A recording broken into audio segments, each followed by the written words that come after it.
ሁለቱ ክርስቲያኑና ጓደኛው ክርስቲያን ያልሆነ በጣም ወዳጆች፣ በጣም የልብ ወዳጆች ነበሩ። በጣም ቅርብ ወዳጆች እና አንድ ቀን ክርስቲያን ያልሆነው ክርስቲያኑን እስኪ በጸሎተ ቅዳሴ አንተ እየሄድክ የምታስቀድሰው አሳትፈኛለሁ። እግዚአብሔር እንዴት እንደሚቀሰቅስ አይታወቅም እና ብቻ አብሮ አስቀደሰ እና አብሮ ሲያስቀድስ ያው እያሾፈ ምንም እያለ ግን ያንን ክርስቲያን ያልነበረውን ጓደኛ በቅዳሴው ጊዜ ግን የቅዳሴው ዜማ ውበቱ እና የጸሎቱ ሁኔታ እዛ ያለው ድባብ በጣም ገርሞታል። በጣም ልቡን ማርኮታል። እንደጠበቀው ወይ ማስቀድሞ ብቻ የሚችል አልሆነም። በጣም ነገሩ እየገረመው ሳይፈልግና ሳያስበው በጣም እየመሰጠው ሄደ። እንዴ ይሄ ነገር እውነትም እግዚአብሔር ይኖር ይሆን እንዴ? የእነዚህ ክርስቲያኖች ሃይማኖት እንዴ እውነትነት ይኖረው እንዴ እያለ በኋላ አንድ ጥያቄ ጠየቀ። እግዚአብሔር ሆይ አለ በህይወቱ ይላል እንደው ታሪኩን የጻፈው ሰው እንደው እግዚአብሔርን ከልቡ ሲያናገር የመጀመሪያው ጊዜ ነው ይላል። እንግዲህ ጻፊው ነው ይላል እና እግዚአብሔር ሆይ እውነት ካለህ እንደዚሁም ደግሞ እነዚህ ክርስቲያኖች የሚሉት ይሄ ስጋውና ደሙ እውነት ከሆነ የሆነ እኔ ልረዳው የምችለው ምልክት አሳየኝ ብሎ ወደ እግዚአብሔር ጠየቀ። ወዲያው ምንም ያየው ነገር የለም። ወዲያው በሆነ ቅጽበት የተፈጠረ ነገር የለም። በኋላ ግን ያ ክርስቲያን ጓደኛው ስጋውና ደሙን ተቀብሎ ሲመለስ ይላል እንደው ከዛ በፊት እንደው በጣም ወደዚህ ሳልሄድ በጣም የገረመው ይላል ከጸሎቱ ከዜማ ውበት ሌላ በጣም የገረመው በቁርባኑ ጊዜ ሁሉም አይነት ሰው ሀብታሙም ድሃውም ሽማግሌውም ወጣቱም ከአንድ ማዕድ መቀበላቸው ነው በጣም ያስገረመው ይላል። አሁን እኛ ይሄን ሁሌ ስለምንኖርበት ላይ ገርመን ልብ ላንለውም እንችል ይሆናል። የተወደዳችሁ እግዚአብሔር ቤተሰቦች በሚስጥረ ቁርባን ጊዜ የፈለገ ቢሊየነር ቢሆን የፈለገ ምንም አይነት ባለስልጣን ምንም ይሁን ምን እና ተራው ሰው ከአንድ ማዕድ ነው የምንቀበለው። ከዛው ከአንድ ቦታ ነው የምንቀበለው። ከአንድ ማዕድ የምንጠጣው ከአንድ ጽዋ ነው። በአንድ እርፈ መስቀል ነው የምንቆርበው እንጂ ባለስልጣን ቢሆን ባለጸጋ የመጨረሻ የዓለም ሀብታም ቢመጣና የመጨረሻ የዓለም ድሃ ቢመጡ በአንድ እርፈ መስቀል ነው የሚቆርቡት። ለዛኛው ሻለ ያለ ለዚህኛው አይደረግም። ከአንድ ማዕድ ነው የምንቀበለው። አሁን እኛ ስለምንኖርበት ይሆናል የ80 የ90 ዓመት ሽማግሌ ቢመጣ ህፃኑም ከአንድ ማዕድ ነው የምንቀበለው። ከአንድ ጽዋ ከአንድ ጻህል ነው። ይሄ በጣም የሚገርም ነው። አንድ አድርጎ ነው አንድነታችንን ያጸናል፣ ይመሰክራል። በእውነቱ ያ ሰው ግን ይሄንን ስላልኖረበት በጣም ለመጀመሪያ ጊዜ ሲያየው በጣም ልቡን ነካው፣ በጣም ተገረመ እና የጸለየው ጸሎት አለ። እስኪ እንዲህ የሆነ ምልክት ግለጥልኝ ብሏል። እስካሁን ምንም የተገለጠለት ነገር የለም። በኋላ ግን ያ ክርስቲያን ጓደኛው ቆርቦ ሲመለስ ያ የቆረበው ክርስቲያን ጓደኛው ፊቱ በሚገርም በሚያንጸባርቅ ብርሃን ተሞልቶ እንዳለ መላ ገጽታው መላ ፊቱ ብርሃን ተከቦ አየ እና ደግሞ ይሄ ወዲያው ቅጽበታዊ አይደለም፣ ዝም ብሎ ቦግ ብሎ የሚጠፋ አይነት አይደለም። ቆርቦ ከዛ ቀስ ብሎ ተመልሶ የሆነ ጊዜ እውነት መሆኑን መረዳት የሚችልበት አይነት ሁኔታ ልክ እሱ በጠየቀው ሁኔታ ልቡ በሚረዳበት ሁኔታ እውነትነቱን በሚገልጥ ሁኔታ በብርሃን ተከቦ ጓደኛው አየ። ይሄ ነገር በቃ ትክክል ነው ብሎ የጠየቀውን ጥያቄ መልስ ስላገኘ ከዛ በኋላ ክርስቲያን ሆኖ ተጠምቆ በኋላ በደንብ የቤተክርስቲያን ትምህርት ተምሮ ስለ ጸሎተ ቅዳሴ ትልቅ መጽሐፍ ጽፏል። በጣም የሚገርም በጣም የረቀቀ ድንቅ መጽሐፍ ጽፏል ይሄ ሰው እና በስጋውና በደሙ መሳተፍ በጸሎተ ቅዳሴ መሳተፍ እጅግ በጣም ድንቅ ጸጋ ነው፣ ትልቅ ጸጋ ነው።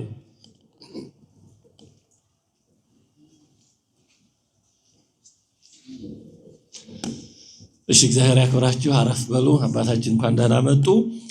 አሁን ከዚህ በኋላ በሚኖሩን ጊዜያት አጠር አድርገን የምናየው እንዳንቆርብ የሚያደርጉን ምክንያቶች ምንድናቸው የሚለውን ጉዳይ ነው።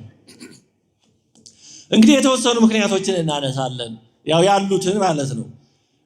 እንግዲህ ቅዳሴው ሲጀመር ቅድመ ግብዓተ መንጦላዕት ይሄ ሁሉ አይነት ጸሎቶች አሉ። እነዛን እንግዲህ የሥርዓት ቅዳሴ ትምህርት ስለሆነ ወደዛ ሳንገባ ሃሌሉያ ተብሎ እመቦ ብእሲ ምእመናን ዘቦአ ውስተ ቤተ ክርስቲያን በጊዜ ቅዳሴ ወኢሰማ መጻሕፍተ ቅዱሳተ ወኢታገሰ እስከ ይፈጽሙ ጸሎተ ቅዳሴ ወኢተመጠው ቁርባን ይሰደድን ቤተ ክርስቲያን ብሎ አብረን በዜማ እያልን ይሄን አዋጅ እናውጃለን። እና ምንድነው የምንለው? በቅዳሴ ጊዜ ወደ ቤተ ክርስቲያን የገባ ሰው ቢኖር ከምእመናን ወገን ወደ ቤተ ክርስቲያን የገባ ቅዱሳን መጽሐፍትን ሰምቶ ጸሎተ ቅዳሴው እስኪያልቅ ጠብቆ ታግሶ ከስጋውና ከደሙ የማይቀበል ሰው ቢኖር እንዲህ ያለው ሰው ከቤተክርስቲያን ይለይ እንላለን። ግን በራሳችን ላይ ነው የምንለው ማለት ነው። አንዳንድ ጊዜ ዜማ ማጣፈጫ መመሰጫ ነው። እንደው ቅዱስ ባስልዮስ ምን ይላል? የሰው ልቡና እንደደነደነ አይቶ እግዚአብሔር ዜማን ሰጠ ይላል። ዜማ ማለስለሻ ነው። ምክንያቱም አሁን በገጸ ንባብ የምንለው በዜማ ሲሉት ጊዜ ይሰጣል፣ ለማስታወስ፣ ለማዘከር፣ ለማጣፈጥ። አሁን ደረቁን ብላ ከማለት መቼም የሆነ ማጣፈጫ ሲኖር ጣፍጦ ለስልሶ ይበላል። ዜማ ማጣፈጫ ነው፣ እንደዛ ነው። ግን አንዳንዴ ማጣፈጫው ደግሞ ምግቡን እንዳያስረሳ ማለት በዜማው ተውጠን በዜማው ብቻ እየተሸጋገረን ሐሳቡን እንዳንዘነጋው ነው። ደግሞ መቼም ሁሉ ነገር ጥንቃቄ ከጎደለው አስቸጋሪ ነው እና የምንለው ይሄንን ነው። በቅዳሴ ጊዜ ወደ ክርስቲያን የሚገባ ሰው ቅዱሳን መጽሐፍትን እንዲሰማ ነው አንዱ። ሁለተኛ ቅዳሴውን እንዲጨርስ ነው። ሶስተኛ ደግሞ ከስጋውና ከደሙ እንዲቀበል ነው። ይሄን የማያደርግ ሰው ቢኖር ከቤተክርስቲያን ይለይ፣ የእግዚአብሔርን ሕግ አፍርሷልና የነፍስና የሥጋ ንጉሥ በሚሆን በሰማያዊ ንጉሥ ፊት መቆምን ማቃለዋልና ሐዋርያት በሲኖዶሳቸው እንዲህ እንዳስተማሩን ይላል። ስለዚህ ቅዳሴው ራሱ ሲጀምር ማንም ሰው እንዲቆርብ ነው የሚያዘው ማለት ነው። በተለይ ከፍሬ ቅዳሴ በኋላ ያለው የሚቀረው ቆራቢ ነው። ጻውኑ ዘክርስቲያን ከተባለ በኋላ ማለት ነው። እስከዛ በቀኖና በምን ያሉ በተለያየ ቆይተው ጻው ሲባል ይወጣሉ። ከዛ በኋላ የሚቀረው እንዲቆርብ ነው። ፍሬ ቅዳሴ የሚባለው ለዚህ ነው። ታዲያ በዚህ ሁኔታ እያስቀደስን ግን በሚፈለገው ልክና ሁኔታ ከስጋውና ከደሙ እንዳንሳተፍ የሚያግዱን የሚከለክሉን ፈተና ምክንያት የሚሆኑን ምንድናቸው? የተወሰኑትን ለማንሳት ሞክራለሁ። አንደኛው በጣም ኃጢአተኛ ስለሆን እኔ ለዚህ የተገባው ለሆን ስለማልችል የሚል ነው። እኔ ስጋውን ደሙን ለመቀበል የተገባው አይደለሁም ኃጢአተኛ ነኝ የሚል ነው። እንግዲህ ትሕትና ያለበት ይመስላል፣ ግን ማስተዋል ከሌለበት ስንፍናም ሊሆን ይችላል። እንግዲህ መቁረብ የሚችሉት እንደዚህ ማለት እኔ ኃጢአት አለብኝ መቁረብ አልችልም ማለት መቁረብ የሚችሉት ምን የሌለባቸው ናቸው እያልን ነው ማለት ነው። ኃጢአት የሌለበት ነው እያልን ነው ማለት ነው። ግን ኃጢአት የሌለባቸውና ፍጹማን የሆኑ ሰዎች ብቻ ከሆኑ መቁረብ የሚችሉት እነዚህማ መቁረብ ምን ያደርግላቸዋል? ምክንያቱም ፍጹማን ሆነዋል። ኃጢአት የሌለባቸው ከሆኑ ፍጹማን ከሆኑ መቁረብ ውስጥ እንዲያው ምን ያደርግላቸዋል? አያሰኝም ወይ? እና ይሄ የስንፍና አነጋገር ነው። ራሱ ባለቤቱ ለስም አጠራሩ ክብር ምስጋና ይግባውና ህሙማን ያሐስስዎ ለአቃቤ ሥራይ ዋኮ ጥኦያን፣ ባለመድኃኒትን የሚፈልጉት ምኖች ናቸው አለ። ባለመድኃኒትን የሚፈልጉት ምኖች ናቸው? ጤነኞች ናቸው? አይደሉም፣ በሽተኞች ናቸው አለ። ጤነኛማ ሐኪም አያስፈልገውም። ምናልባት ዛሬ ቼክአፕ እንዲህ የምንለው አለ። ያም ቢሆን የህማም ስጋት ስላለ ነው። ስለዚህ ራሱ መድኃኒት ሆኖ የመጣው ለእኛ ለበሽተኞች ነው፣ ኃጢአተኞች ለሆን ነው ማለት ነው። ስለዚህ የምር ኃጢአተኝነታችንን የምናምን ከሆነ እንዲያውም ስጋውና ደሙ የሚያስፈልገው ለእኛ ነው። ግን ይሄ በአፍ እንዲህ እንላለን እንጂ ኃጢአተኛ ነኝ የምንለው ከልብ ስለማይሆን ነው እንጂ ከልብ ኃጢአተኛ ነኝ ካል ቁጥር አንድ ቆራቢዎች እኛ ነበር መሆን ያለብን። እንዲህ አንድ ሰው ከተራበ ምንድን ነው የሚያስፈልገው? ርቦኛል የሚል ሰው ምንድን ነው የሚያስፈልገው? ረሃብ ልሞት ነው የሚል ሰው የሚያስፈልገው ምንድን ነው?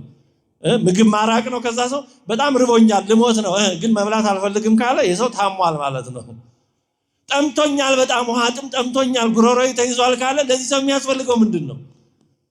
ስለዚህ በጣም ኃጢአተኛ ነኝ ካልን ቁጥር አንድ ለእኛ የሚያስፈልገው ቅዱስ ሥጋውና ክቡር ደሙ ነው ማለት ነው። ለእኛ ነው የሚያስፈልገው። ጸሎተ ቅዳሴ ይህን ደጋግሞ ያነሳል፣ ለኃጢአተኞች የተዘጋጀ ስለመሆኑ። ለምሳሌ አንድ ቦታ ላይ ምን ይላል?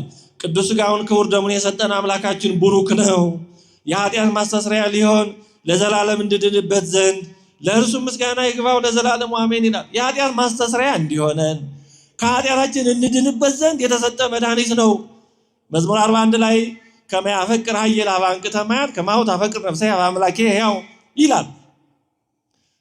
ከማሁ ታፈቅር ነፍሴ ሀበ እግዚአብሔር ጸማት ነፍሴ ሀበ አምላኬ ሕያው ማዜ የበጽሕ ወሬ ገጹ ለአምላክ።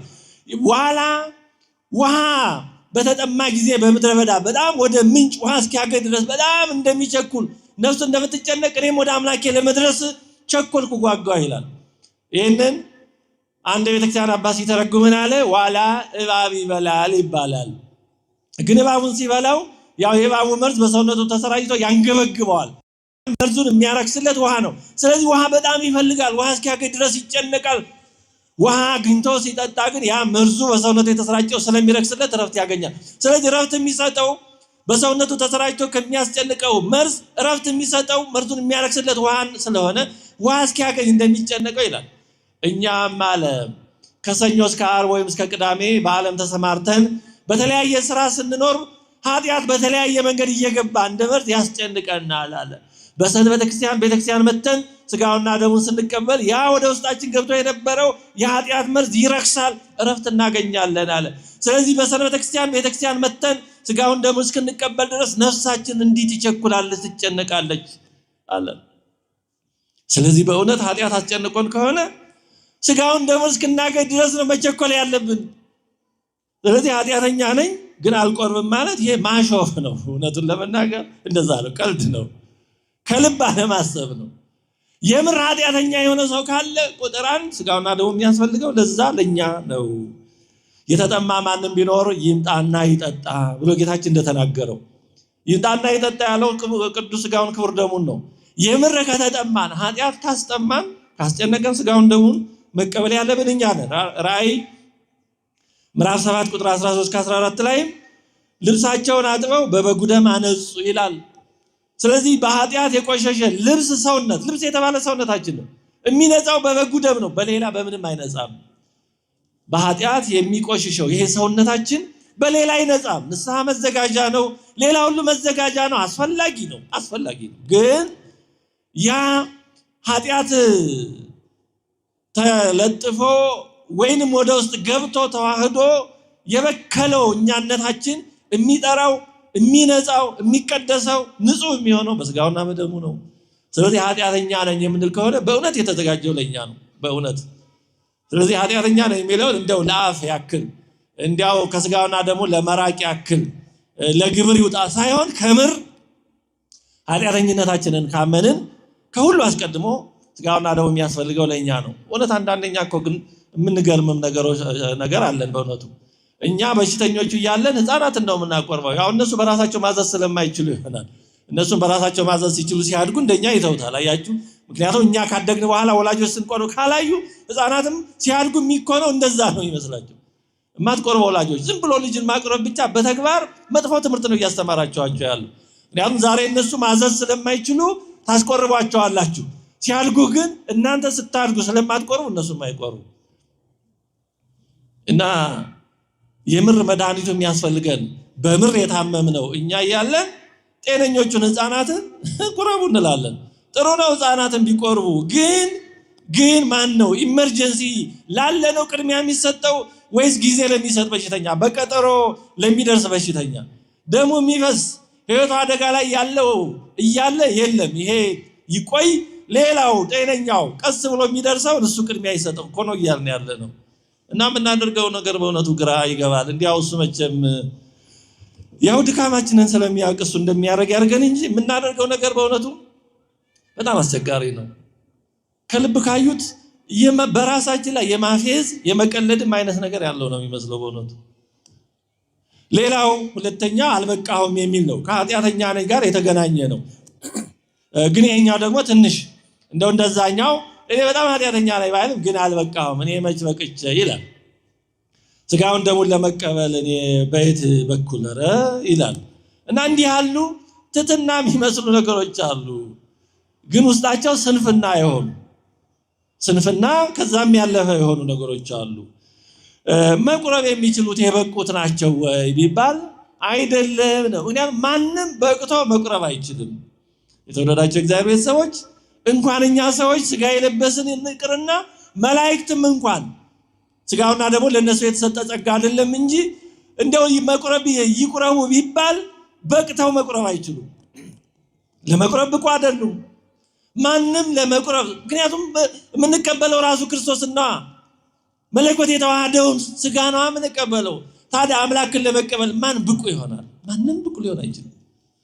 የመላእክትን ያክል ንጽህና ቢኖረን፣ የዮሐንስ መጥምቅን ያክል ንጽህና ቢኖረን 30 ዓመት በምድረ በዳ ብቻውን የኖረ ሺህ ዓመት በበረሃ ብቻችንን ስንጋደል ብንኖር አንድ ቀን ለመቁረብ አንችልም።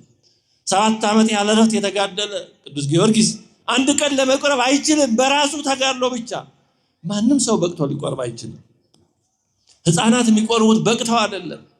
70-80 ዓመት የሆናቸው አረጋውያን የሚቆርቡት በቅተው አይደለም። አንዳንድ ያለ ትምህርት የሚደረግ ነገር ብዙ ጊዜ አስቸጋሪ ነው፣ ያለ መረዳት።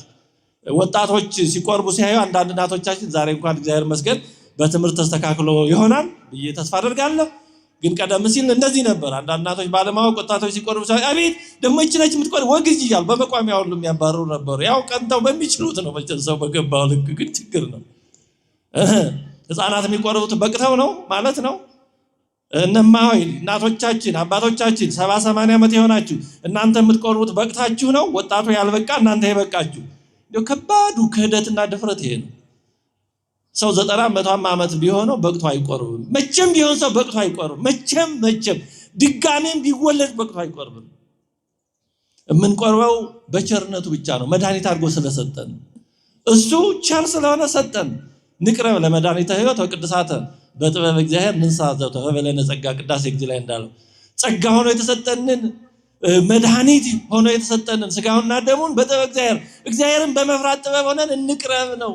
አዎ እኔ መቼም ቢሆን የበቃው አንተን ለመቀበል የሚችል አይደለሁም፣ ይታውቀዋልህ። ግን ደግሞ አንተ ስጋዬን ብሉ ደሜን ጠጡ ብለሃል። አንተ ራስን ሰጥተሃል። ኑ ብሉ ይልጠጡ ይብለሃል በቸርነት። ስለዚህ እኔ መቼም ልበቃ እንደማልችል አውቃለሁ። መቼም የሚገባኝ እንዳልሆነ አውቃለሁ። ግን ደግሞ በሽተኛነቴን አምናለሁ። አንተ ደግሞ መድኃኒት ነህ። ስለዚህ ሳትፈርድ መድኃኒቱን ልይ ብሎ አምኖ በትህትና በፈሪሃ እግዚአብሔር ሆኖ መቅረብ ነው እንጂ አልበቃሁም በዚህ የሚል አይነት ስሌት የትም አያደርስም። ጸሎተ ቅዳሴያችን ላይ ወደ መጨረሻው ላይ ዲያቆኑ ነጽር ይላል። ነጽር ማለት ለይታ አስተውለህ ስጥ ማለት ነው። ስጋው ደሙ ድርገት ሆኖ ሊወርድ ሊሰጥ እየተቃረበ ስለሆነ ዲያቆኑ ነጽር፣ አዋጁ የዲያቆን ነው እና አስተውለህ ስጥ ይላል። በዚህ ጊዜ ካህኑ ቅዱሳት ለቅዱሳን ቅዱስ የሆነው ስጋውና ደሙ ለተቀደሱ ለተዘጋጁ ነው ይላል። ታዲያ ማን ነው የተዘጋጀ ነው? ስጋውና ደሙ ቅዱስ የሆነው ስጋውና ደሙ ለማን ነው የሚገባ? ለማን ነው ቅዱስ የሆነ? ማን ነው ስጋውን ደሙን መቀበል የሚችል? በዚህ ጊዜ በተሰጦ ምን እንላለን? ዲያቆኑ ነጽር አለ፣ ካህኑ ቅዱሳት ለቅዱሳን አለ። ከዛ ተሰጦ ምን የሚል ነው? ቅዱሳት ለቅዱሳን ሲል ካህኑ አሐዱ አብ ቅዱስ፣ አሐዱ ወልድ ቅዱስ፣ አሐዱ ውእቱ መንፈስ ቅዱስ እንላለን። ምን ማለት ነው? ቅዱስ ከእግዚአብሔር ሌላ ማን አለ? ቅዱስ አብ፣ ቅዱስ ወልድ፣ ቅዱስ መንፈስ ቅዱስ ነው። ሌላ እኛማ ቅዱሳን አይደለንም። ስጋውን ደሙን ቅዱስ የሆነውን ለመቀበል እኛ አንችልም ይላል እንላለን፣ እንመሰክራለን ሁላችንም። ታዲያ ምን ይሻላል? ማንም ስጋው ደግሞ እየተዘጋጀ ነው፣ ግን እኛ ለመቀበል ቅዱሳን አይደለን፣ የበቃን አይደለን። እና ምን ይሻላል? ትተነው እንሂድ? ካህኑም ምዕመኑም ትተነው እንሂድ? በቃ አይደለም፣ አያዋጣም። እና ምን ይሻላል? እግዚኦ እንበል። እግዚኦታ ከዛ ቀጥሎ ነው የሚመጣው። እግዚኦ ማረነ ክርስቶስ፣ ማረና አንተ። ወዴት እንሂድ? ምን እንሁን? ታውቀናለህ። መድኃኒት አድርገህ የሰጠኸው ለእኛ ነው በሽተኞች ስለሆን። ስለዚህ ማረን እባክህ፣ ማረን። እግዚኦ ማረነ ክርስቶስ። በአብይ ዜማ በንዑስ ዜማ ተመላልሶ 41 ጊዜ የሚባለው ለዚህ ነው። አዎ ከአንተ ምሕረት ውጭ ምንም ተስፋ የለንም። ማንም በቅቶ ሊቀርብ አይችልም። በቅቻለሁማ ካለ የመጨረሻው ክህደት ድፍረት እሱ ነው። ስጋውን ደሙን ለመቀበል እኔ ብቁ ነኝ ካል አይድረስ። እንዲህ ካለው ዲያብሎሳዊ ትዕቢት ይሰውረን። ይሄ የመጨረሻ ክህደት ማለት ይሄ ነው። አይድረስ ማለት ይሄ ነው። ቀኖናዬን ፈጽሜያለሁ፣ ሱባኤን ጨርሻለሁ፣ እንደዚህ አድርጌያለሁ፣ ግድ የለም ለመቀበል አሁን እንኳን ካልን በጣም አደገኛው እሱ ነው። መቼም የበቃን አይደለንም። ስለዚህ እግዚኦ ብለን ለምነን ተማጽነን ከዛ በኋላ ደግሞ ጸሎተ ፍትሐት ካህኑ ያደርጋል። አሁንም ዲያቆኑ ከግዚኦታ በኋላ ምን ይላል? ለውስተ ንስሐ ሀለውክሙ አትቱ ርእሰክሙ፣ በንስሐ ውስጥ ያላችሁ ራሳችሁን ዝቅ ዝቅ አድርጉ ይላል። ያኔ መሬት ላይ እንወድቃለን። ካህኑ ጸሎት ያደርጋል። አምላካችን እግዚአብሔር ሆይ በንስሐ ውስጥ ወዳሉት ወገኖች ተመልከት፣ እንደ ይቅርታህም ብዛት ይቅር በላቸው፣ እንደ ቸርነትም ብዛት በደላቸውን አጥፋላቸው፣ ከክፉ ነገርም ሁሉ ጠብቃቸው፣ ሰውራቸው፣ የቀደመ ስራቸውን ይቅር ብለህ በሰላም ነፍሳቸውን አድን፣ ከቅድስት ቤተክርስቲያን አንድ አድርጋቸው እያለ ይጸልያል። ይህ ጸሎት ይፈጸምልን ይደረግልን። ስለዚህ ይህ ሁሉ የተዘጋጀው እኛ መቼም ልንበቃ ስለማንችል የእኛን ድካም ሸፍኖ እግዚአብሔር በምሕረቱ እንዲቀበለን የተዘጋጀውን ስጋና ደም በምሕረቱ ተቀብለን ሕይወት መድኃኒት እንዲሆንልን ነው። ስለዚህ አልበቃሁም የሚለው በጣም በውስጡ መልካም የሚመስል ግን በጣም አደገኛ ስህተት ነው። የተወደዳቸው እግዚአብሔር ቤተሰቦች እንዲሁ የእግዚአብሔርን ቃል መማር 1000 ጊዜ ወርቅ ነው እና የተማረ ሰው መልካም ከሚመስሉ ግን ዲያብሎሳዊ ከሆኑ ሐሳቦች እንኳን ራሱን ይጠብቃል። ግን ብዙ ጊዜ ከእግዚአብሔር ያለው ትህትና በሚመስሉ መልካም መንፈሳዊ በሚመስሉ ነገሮች ነው ራሱን እያታለለ የሚኖረው። አሁን ጥሩ ይመስላል አልበቃሁም ሲል እንደውም አንዳንድ ሰዎች እኮ በሚቆርቡት ላይ በውስጣቸው ይሳለቃሉ። አቤት እኒህ ደፋሮች ይላሉ። እነሱ ባለመቅረባቸው ትሑታን ሆነው በጣም እኮ እውነቱ እንዴት ያለ እኮ አይድረስ እኮ ነገር ነው። ስለዚህ አልበቃሁም የሚለው ተገቢ አይደለም። ከዛ ቀጥሎ ብዙ ጸሎቶች አሉ። እነዚህ ሁሉ ጸሎቶች እኛ በምሕረቱ እንድንቀርብ የሚያደርጉ የሚረዱ ናቸው። ስለዚህ አልበቃሁም የሚለው በጣም ተገቢ አይደለም። ብዙ ጸሎቶች አሉ። እንደው ቁርባን ከመቀበል አስቀድሞ የሚቀበል ሁሉ እንዲህ ብሎ ይጸልይ የሚል አለ። ስንቶቻችን ይህን ጸሎት እንደምናውቀው አላውቅም። ግን በተቻለ መጠን ከመቁረባችን በፊት ይህን ጸሎት መጸለይ አለብን። ጸሎቱ እንዲህ የሚል ነው። አቤቱ ጌታ ኢየሱስ ክርስቶስ ሆይ እርኩስት ከሆነች ከቤቴ ጠፈር በታች ትገባ ዘንድ የሚገባኝ አይደለም። እኔ አሳዝኜሃለሁና በፊትህም ክፉ ስራ ሰርቻለሁና በአርአያህና በአምሳሌ የፈጠርከው ስጋዬንና ነፍሴን ትእዛዝህን በማፍረስ አሳድፌአለሁና ስራም ምንም የለኝም። ነገር ግን ስለ መፍጠርህና እኔን ለማዳን ሰው ስለመሆንህ ፈጥረኛል። እኔን ለማዳን ሰው ሆነሃል። እንዲሁ መፍጠር ብቻ አይደለም። ኧረ ያልማ መቼም ብዙ ፍጥረት ተፈጥሯል። እኔን ለማዳን ሰው ሆነሃል። ስለዚህ ስለ መፍጠርህ እኔን ለማዳን ሰው ስለመሆንህ ስለ ክቡር መስቀልህም በመስቀል ላይ ስለተቀበልከው መከራ ማየት ስለምትሆን ስለሞትህ በሶስተኛውም ቀን ስለመነሳትህም ጌታዬ ሆይ ከበደልና ከመርገም ሁሉ ከኃጢአትና ከርኩሰትም ሁሉ ታነጻኝ ዘንድ እለምንሃለሁ እማልድሃለሁ። ይቀጥላል ጸሎቱ። የቅድስናህንም ምስጢር በተቀበልኩበት ጊዜ ለወቀሳ ለመፈራረጃ አይሁንብኝ፣ ማረኝ ይቅርም በለኝ እንጂ። የዓለም ሕይወት ሆይ በእርሱ የኃጢአቴን ስርየት የነፍሴንም ሕይወት ስጠኝ እንጂ። በሁለት ወገን ድንግል በምትሆን በወለደች በእመቤታችን በቅድስት ድንግል ማርያም በመጥምቁ ዮሐንስ አማላጅነት ክቡራን በሚሆኑ በመላእክትም በሰማዕታትና ለበጎ ነገር በሚጋደሉ በጻድቃንም ሁሉ ጸሎት እስከ ዘላለም ድረስ አሜን። ይህን ጸሎት አድርገው ነው ስጋውን ደሙን ወደ መቀበል የሚኬደው።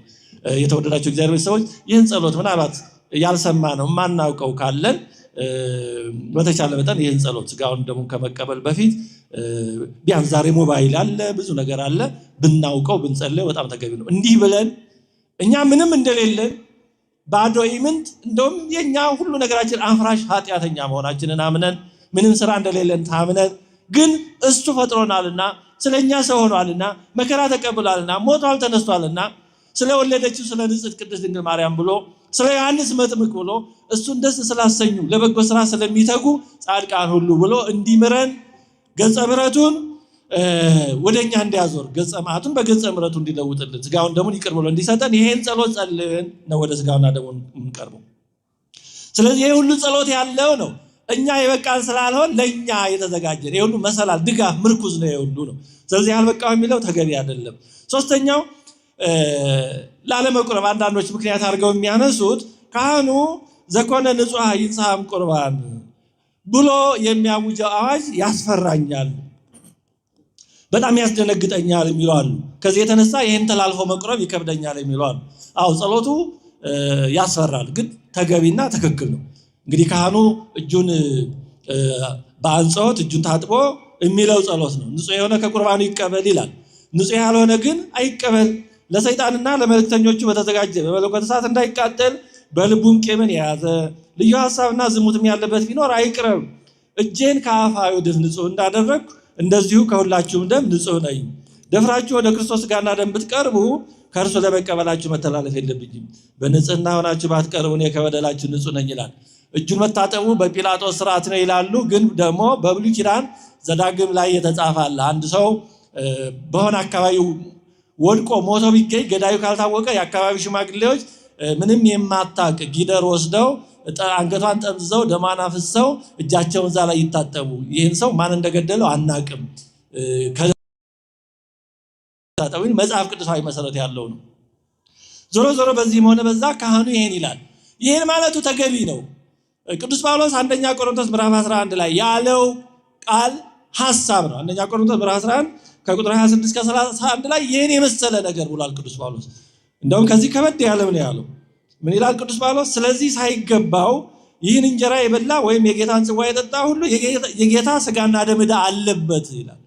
ሰው ግን ራሱን ይፈትን፣ እንዲሁም ከእንጀራው ይብላ ከጽዋው የሚጠጣ ሳይገባው የሚበላና የሚጠጣ የጌታን ሥጋ ስለማይለይ ለራሱ ፍርድ ይበላልና ይጠጣልምና። ስለዚህ በእናንተ ዘንድ የደከሙና የታመሙ ብዙዎች አሉ፣ አያሌዎችም አንቀላፍተዋል። ራሳችንን ብንመረምር ግን ባልተፈረደብንም ነበር ይላል። ስለዚህ ቅዱስ ጳውሎስ ያለው ነው።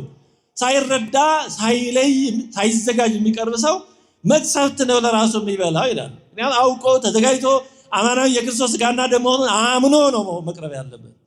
ተዘጋጅቶ በቅቶ አይደለም፣ ማንም ሊበቃ ይችላል። ግን ቢያንስ ተዘጋጅቶ እየፈራ እየተንቀጠቀጠ መድኃኒት ነህ፣ ማየ ሕይወት ነህ፣ ግን ደግሞ እሳተ መለኮትም ነው፣ ግን ሕይወት ነህ፣ ሕይወት ሁንልኝ እያለ ነው መቅረብ ያለበት እንጂ በድፍረት ምን ችግር አለው እኔ ከነገሌ አንሳለሁ እገሌት እንኳን ስትቆርብ እገሌ እንኳን ሲቆርብ እያለ እንዳይቀርብ ነው፣ ማስጠንቀቂያ ነው።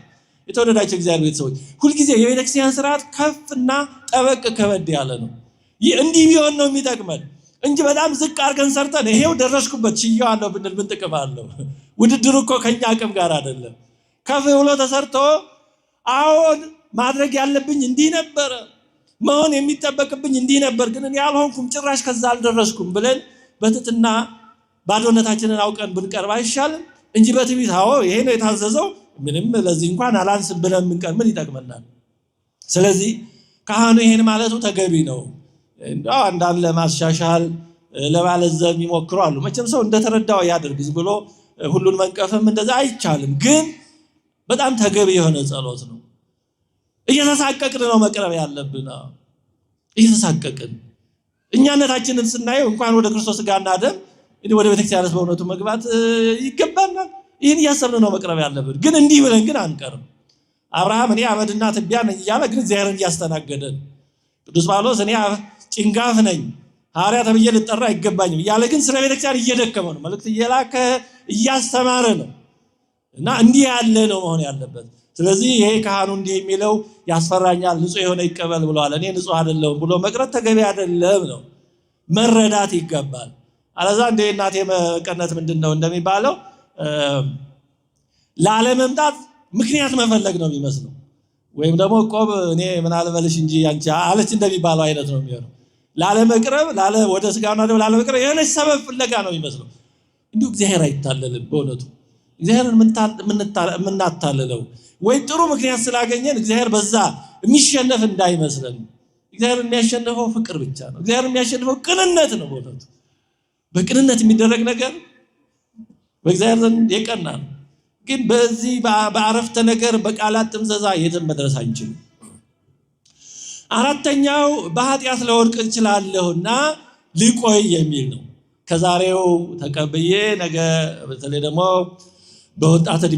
በወጣትነት እድሜ ያለን ብዙ ሰዎች ይሄ ሐሳብ ሊያዳክመን ይችል ይሆናል። ዛሬ ተቀብዬ ነገ የሚሆነው አይታወቅም። ገና የሚጠብቀኝ ነገር እድሜ የሚያመጣው ህይወት የሚያመጣው ስራ የሚያመጣው አይታወቅም። ስለዚህ ምናልባት ሩጬ ዳው እስከምገባ እስቲ ቀስ ልበል ቢል አሁንም ይሄ ሲያዩት መንፈሳዊ ይመስላል። እንዲህ ያሉ ነገሮች ብዙ መንፈሳዊ የሚመስሉ ናቸው። የራቁትማ ርቀዋል። አሁን ቀርበን ግን በደንብ ደግሞ ቀርበን እንዳንጠቀም የሚያደርጉ ነገሮች ናቸው እነዚህ። እና ልወድቅ እችላለሁ የሚለው ነው። አዎ ማንኛችንም ልንወድቅ እንችላለን። ምንም ከመውደቅ አደጋ ነፃ የሆነ ሰው የለም። ሰው እስከሆነ ድረስ እስከምንሞትባት ቅጽበት ድረስ ልንወድቅ እንችላለን። እስከ መጨረሻ ድረስ 70-80 ዓመት ቢሆነን እንኳን ከመውደቅ አደጋ ነፃ አይደለንም። በእውነቱ አይድረስ ነው። በማንኛውም ቅጽበት ምን ነገር ሊመጣ ይችላል። ግን ገና ሰማይ ይሰበራል ተብሎ እንደሚባለው ወይም ቅዠት ተፈርቶ ሳይተኛ አይታደርም እንደሚባለው ነገን ለነገ መስጠት ተገቢ ነው። እንደምናውቀው የመጀመሪያዎቹ ቆራቢዎች ቅዱሳን ሐዋርያት ናቸው። ግን ቅዱሳን ሐዋርያት ከራሱ ከጌታችን እጅ ተቀብለው በዛችው ቀን ማታ ተበታትነዋል። ጌታችንን ጥለውት ጠፍተዋል። ቅዱስ ጴጥሮስ በዛው ምሽት ምን እንደደረሰበት እናውቃለን። 3 ጊዜ ጌታውን ክዷል። ይሁዳ ደግሞ ጨርሶ አሰላለፉን ቀይሯል። ግን ጌታችን አልተቀየማቸውም። እንደተነሳ መልእክት የላከው ወደ እነዚሁ ሐዋርያት ነው። 3 ጊዜ ወደ ካደው ጴጥሮስ እንደውም ጴጥሮስን ለይቶ የሚጠራው ከዚህ የተነሳ ነው እንጂ የሐዋርያት የተለየ ልቅና ስለተሰጠዋል። ጴጥሮስን ለይቶ ለጴጥሮስ ምን ንገር ያለው አይ ስለ ካድኩት ትቶኛል ብሎ ቅዱስ ጴጥሮስ ተስፋ እንዳይቆርጥ ነው። ወደ ሌሎች ሐዋርያት ለቅዱሳት አለ ሱራ ንግራ ለአርዳኤ ከመተንሳይኩ ሙታን ከሙታን እንደተነሳው ለደቀ መዛሙርቴ ንገሩልኝ ገሊላ ይጠብቃችኋል በሉ እዛ ጠብቃችኋለሁ ነው ያላየው። አይ አይቻቸው በአንድ ቀን ምሽት ክደውኝ እንደ አንድ ቀን እንኳን ሳይታገሱ አላለም። ወደ እነዛው በዛው ምሽት ወደ ተበታተኑት ጥለውት ወደ ሸሹት ደቀ መዛሙርቱ እንደም ወንድሞቼ ነው ያላቸው። በእውነቱ ወደ ወንድሞቼ ነው ያለው፣ አላራቃቸው። ስለዚህ ቆርበን ብንወድቅ ሰብአዊ ጠባያችን እንደዛ ነው።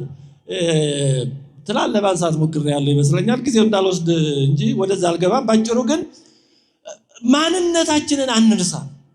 ይሄ ለወድቅ ይችላልው እንደዚህ ቢሆን ምን እኛ እኮ ሰዎች ነን። አፈር እኮ ባህሪያችን ነው። ስለዚህ መውደቅ ምን ጭቃ ቢጨቀይ ምን ልዩ ነገር አለው? እኛ እኮ አፈሮች ነን። ትንሣኤ አለን፣ ያንሳረሰናል፣ ግን መሬታውያን ነን። ስለዚህ ለመሬት መውደቅ ምን ይገርማል? አፈር እኮ ዝናብ ሲያገኝ በቃ ይጨቀያል። እንደዛ ነው ጠባያችን። እና ምን ይገርማል? ንስሐ የተዘጋጀው ለኛ ነው። ስጋው ደግሞ የተዘጋጀው እኮ ይሄን አውቆ ነው ያዘጋጀው። ስለዚህ ገና ለወድቅ ልሰበር ይችላል ብለን ዛሬ ለምን መድኃኒት ይቀርብናል? ነገ መልሶ ሊርበኝ ብሎ ዛሬ የማይበላ ሰው አለ? አሁን ዛሬ ራት በልተን ነገ አያስፈልገንም? ታዲያ ነገ መራቤ ላይ ቀር ዛሬ ይቅርብኝ የሚል ሰው አለ? አረዲያ ይሁድ አሁን በበላ ነገ መልሶ ይርበኛል ምን አደከመኝ ነገ አንድ ላይ ሆነ በላዋለሁ የሚል ሰው አለ? እና ታዲያ ለስጋውና ለደሙ ሲሆን ለምንድን ነው እንደምንለው? አያችሁ የምር ብዙ ነገሮቻችን በደም ስናያቸው ማሾህ ይመስላሉ የምለው በእውነት ነው።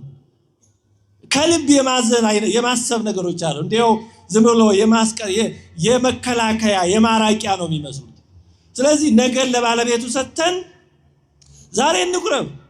ነገ ደግሞ እግዚአብሔር ያውቃል። ነብዩ ሚክያስ ምን አለ? ሚክያስ 7:8 ላይ ጠላቴ ሆይ በወድቅ እነሳለሁና በጨለማም ብቀመጥ እግዚአብሔር ብርሃን ይሆንልኛልና በእኔ ላይ ደስ ይበልሻል። በወድቅ ምን ሆናለሁ አለ? እነሳለሁ። ግን በተገላቢጦሹ በወድቅ ምን ሆናለሁ እያለ ነው። በዛው እቀራለሁ። እንዲህ ይባል ለሰይጣን መንገድ አትስጡት እኮ የተባለው ለዚህ ነው። ስለዚህ ጋውና ደሙን አለመቀበል ለሰይጣን ቅድሚያውን መስጠት ነው። ይኸው እየጠበቅኩ ነው ሰይጣን ና እኮ እያል እየጋበዝ ነው እኮ ነው። ይኸው ተዘጋጅቼ የምጠብቀው አንተን ነው። ድቀት ነው የምጠብቀው። እንዲህ ሰው ሞት ይመኛል፣ ሰው ድቀት ይመኛል፣ ሰው መነሳትን ጽድቅን እንዲሁ ባንችለው ባናደርገው እንኳን በጎ መመኘት እያለ ሰው መጥፎ እንዴት ይመኛል በራሱ ላይ? የእውነት የጤና እኮ አይደለም። ስለዚህ ነገ እግዚአብሔር ያውቃል። እንዴ ንስሐ የተዘጋጀው ለኛ አይደል እንዴ? ታዲያ መድኃኒት እያለ ለምንድን ነው? እስኪ አሁን አንድ ሰው ዛሬ ሊታመም አሁን ብታከም ደግሞ ሌላ ቀን መልሶ ሊያመኝ ይችላል። ስለዚህ ምን አደከመኝ ምን የሚል ሰው አለ? እንደታመምን ወደ ሐኪም ቤት ምን ሄደው ወይ መድኃኒት የምንፈልገው አብዛኛዎቻችን። ታዲያ ለስጋና ለደሙ ሲሆን ለምን ሌላ መለኪያ ሌላ መንገድ እንፈልጋለን? ስለዚህ ነገ ለራሱ ያስባልና ለነገ አትጨነቁ የተባለው እንዲህ ስለሆነ ነገን የሚያቀስቱ ስላለ ዛሬን እንቀበል። ነገ ሌላ ቀን። አንድ ሴት ነበረች አሉ ብዙ መሬት ያላት ይሄ መሬት ባለሀብት የመሬት ከበርቴ የምትባል አይነት እና መሬት ያከራየቻቸው ሰኞች ምኖች ቤት ያከራየቻቸው ብዙ ሰዎች አሉ እና እሑድ ቅዳሜ ሁሌ ትቆርባለች እና ግን ያው ከስራ እንግዲህ ከምኑ ጋር የተለያየ የሚያገናኛት የሚያጋጫት ጉዳይ ይኖራል እና ዓርብ ማታ እየዞረች አሉ በየሰዎቹ ቤት እየዞረች በራቸው ላይ እየወደቀች እግራቸው ላይ እየወደቀች ይቅር በሉኝ እኔ እሑድ ቅዳሜ ስጋውን ነው እንቀበላለሁ ይቅር በሉኝ ትላለች። እነዛ ደግሞ እንዲህ ያለው ጉዳይ ይሄ ሳይፈታ ይሄ ሳይቋጭሯታል ተውት እሱን እርሱት እሑድ ቅዳሜን እርሱት ሰኞ ማክሰኞ እናወራበታለን ትል ነበር ይባላል። እንደዚህ መሆን ያስፈልጋል። በቃ ያልተቋጨ ጉዳይ ካለ በቃ እናገኘዋለን እሱ እንዴ እሱ እስኪቋጭ እኛ ቀድመን የተቋጨን ስደር ከክርስቶስ ጋር ተለያይተን እንቅር እንዴ። ስለዚህ እንደዚህ ማሰብ ያስፈልጋል። መቼስ ችግሩን ካሰቡት እኮ ምንም አይነት ነገር ስራ መስራት አይቻልም። ሰው ፍቺን ካሰበ እኮ ማግባትም አይኖር። አይ ምን ዋጋ አለው እያሉ የተፋቱ አንዳንዶችን ያዩ ካቀሩ ያው መጋባትም አይኖርም፣ ምንም ነገር አይኖርም። የሰው ልጅ ሲወለድ መቼም እንዲያድግ ነው የሚጠበቀው። ግን የተወለደ ሁሉ ላያድግ ይችላል። ታዲያ የተወለደ ሁሉ ላያድግ ይችላል ተብሎ መውለድ ይቅር ይባላል? እና በአንዳንድ በሚሆኑ ችግሮች ለምን ዋናውን ነገር እንተዋለን? ስለዚህ በኃጢአት ለወድቅ ስለምችል የሚለው በጣም የተሳሳተ ነው። ነገር ለእግዚአብሔር እንስጥ። እግዚአብሔር እንዲጠብቀን ራሳችንን አሳልፈን እንስጥ። ባለፈ በገደፈ ይወጣል ደግሞ ተጋርሎ ነው። መንገድ እየወደቁ እየተነሱ ነው። ሰው መንገድ የሚሄደው መቼም ለመውደቅ ብሎ መንገድ የሚሄድ ሰው የለም። ሽፍታ እንዲያገኘው ሌባ እንዲያገኘው ብሎ መንገድ የሚሄድ ሰው የለም። ግን መንገድ ከተሄደ ዘንድ የሚገጥመው አይታወቅም። መንገድ ላይ ያለውን እንዳመጣጡ ማለፍ ነው መቼስ እንጂ ገና ለገና እንዲህ ሊኖር ይችላል መንገድ ላይ ተብሎ ቁጭ ተብሎ ይቀራል። ስለዚህ ይህንን በዛ መንገድ ማየት ይገባናል። አምስተኛው ወጣት አይቆርብም ስለሚባል ነው የሚሉ አሉ። ይሄ ያው ከትምህርት ጉድለት ነው። እንዲህ ያለው ማን ነው? ስህተት ነው። ወጣት አይቆርብም እንደዚህ የሚሉ አንዳንድ አባቶችን አሉ በማለት ከስጋውና ከደሙ የሚርቁ ይኖራሉ። ይሄ ስህተት ነው፣ ምንም ጥያቄ የለውም።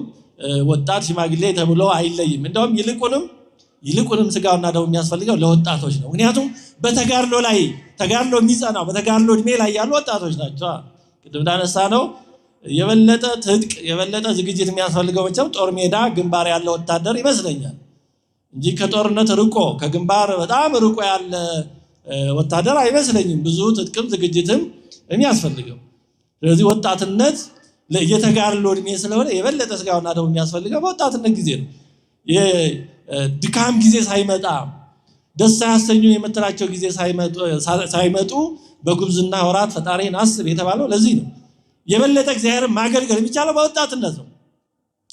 እውነቱን ለመናገር በዚህ ዓለም ተመልሶ የማይመጣ ነገር ቢኖር በወጣትነት ጊዜ እግዚአብሔርን ማገልገል ነው። እግዚአብሔር በየትኛውም ሰዓት ብንመጣ ይቀበላል።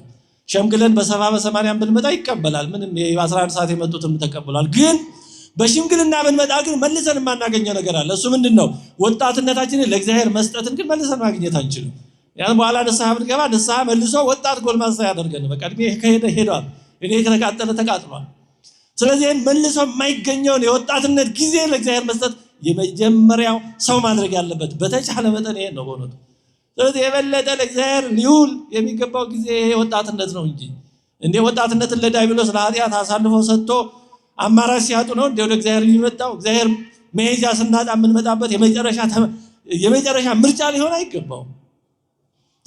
ለሰይጣን ምጥጥ አድርገን ለዓለም ለኃጢአት ምጥጥ አድርገን ውበታችንን ጉልበታችንን እድሜያችንን ያን ልጣጩን ለእግዚአብሔር ለምን እናውላለን? አስራቱን በኩራቱን ለእግዚአብሔር ስጡ የተባለው እኮ ለዚህ ነው። በኩር ማለት መጀመሪያ የሚደርሰው መጀመሪያ ያለው ዋናው ፍታው ነው ለእግዚአብሔር የሚገባው። ለምን ያን ብናደርግ የምንጠቀመው እኛ ነን። ቀሪ ይባረካል፣ መልካም ይሆናል። ወጣትነታችንን ለእግዚአብሔር ብንሰጥ የምንጠቀመው እኛ ነን። ብዙዎቹ ቅዱሳን ሰማዕታት በወጣትነት ዘመናቸው ለክርስቶስ የመሰከሩ ናቸው። እንደምናውቀው እንደነ ቅዱስ ጊዮርጊስ፣ እንደነ ቅዱስ ሚናስ፣ እንደነ ቅዱስ አቦሊ እነዚህና እነዚህ የመሳሰሉት እንደነ ቅዱስ ፊቅጦር፣ እንደነ ቅዱስ መርቆሪዎስ፣ እንደነ ቅዱስ አርሴማ ወጣቶች ናቸው ብዙዎቹ። እና ይሄ እድል ካለፈም አይመለስም። ስለዚህ የበለጠ በእውነቱ ስጋውና ደሙ የሚያስፈልገው ለወጣቶች ነው። ትጥቅ ነው፣ ኃይል ነው፣ ብርታት ነው፣ ጉልበት ነው።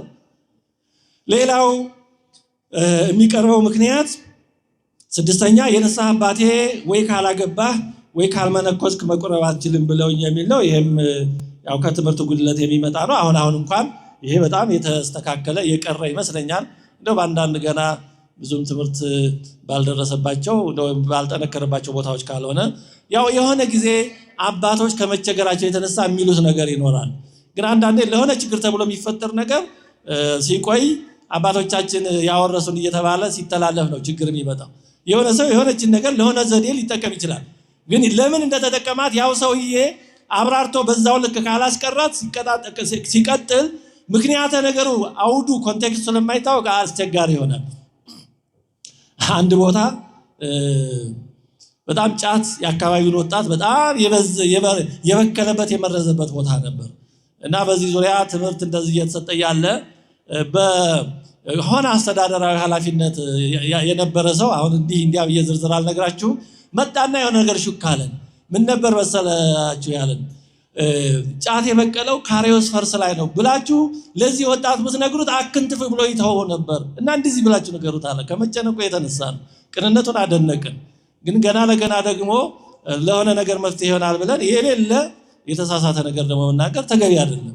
ያን ነገር ደግሞ ሌላ ጣጣ ያመጣል እና ይሄ ወይ ካላገባው ካልመነኮስክ የሚለው ያው ወጣት ሆኖ ሳይረዱ ቢቀርቡ ፈተና ሊሆንባቸው ይችላል ከሚል ጭንቀት የተፈጠረ ሊሆን ይችላል። መቼም እንደዛ ብዬ ልገምት በበጎነት።